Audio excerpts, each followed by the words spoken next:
So, ayan, magluluto ako ng spaghetti para lang sa aking tanghalian.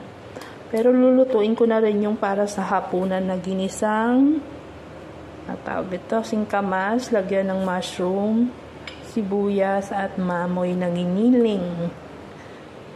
So, ayan, for today's video. Ang init sa labas. Singkamas.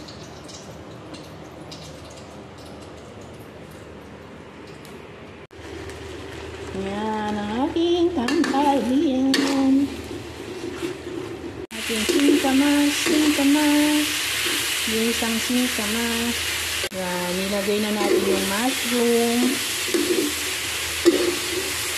Ayan, luto na yung aking spaghetti. Tapos, pakukulaan na lang natin ito hanggang lumambot yung ating ginisang singkamas para tumamayang gabi.